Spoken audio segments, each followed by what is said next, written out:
Hermeneutik mengasumsikan bahwa setiap orang mendatangi teks dengan membawa persoalan dan harapan sendiri, dan adalah masuk akal untuk menuntut penafsir menyisihkan subjektivitas dirinya dan menafsirkan suatu teks tanpa pemahaman dan pertanyaan awal yang dimunculkannya. Richard juga mengatakan tentang hal tersebut. Kata hermeneia berarti ada dua perbuatan, menafsirkan dan hasilnya penafsiran, interpretasi. Seperti halnya kata kerja memukul dan menghasilkan pukulan. Kata tersebut layaknya kata-kata kerja dan kata bendanya dalam semua bahasa. Kata Yunani, Hermeios, mengacu pada seorang pendeta bijak, yaitu Delphi. Kata Hermeios dan kata kerja yang lebih umum, Hermeneuein, dalam kata benda Hermeneia, diasosiasikan pada dewa Hermes. Dari sanalah kata itu berasal. Nomor 2. Beberapa aspek penting dalam metode hermeneutik.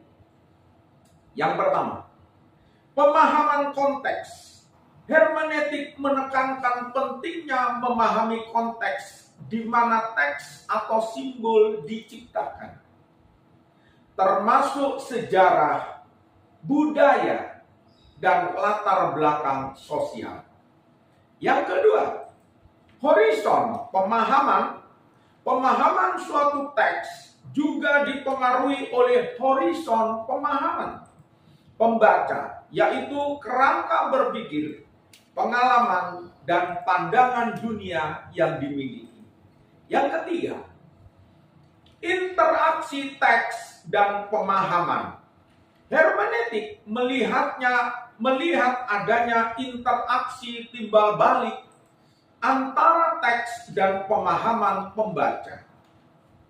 Pembaca memahami teks dengan cara yang dipengaruhi oleh teks itu sendiri, dan teks dipahami dengan cara yang dipengaruhi oleh pemahaman pembaca. Yang keempat, makna yang bersifat dinamis. Makna sebuah teks tidak bersifat statis atau tetap, melainkan dinamis dan dapat berubah tergantung pada konteks dan horizon pemahaman.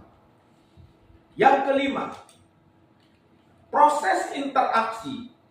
Hermeneutik melibatkan proses interpretasi yang berkelanjutan dan reflektif. Pembaca terus-menerus menafsirkan teks dan merangkum pemahaman baru seiring dengan semakin mendalamnya pemahaman. B.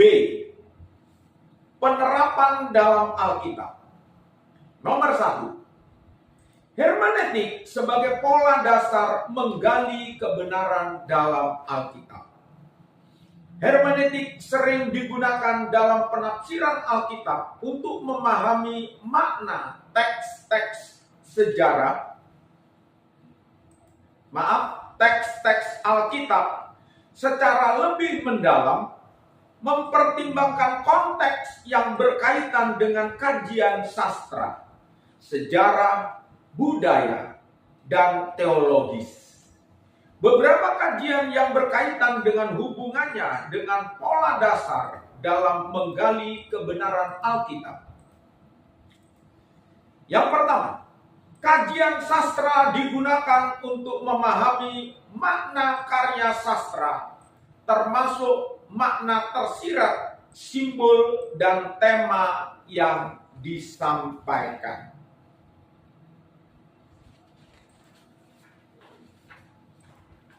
Selanjutnya, yang kedua, kajian sejarah digunakan untuk memahami peristiwa sejarah,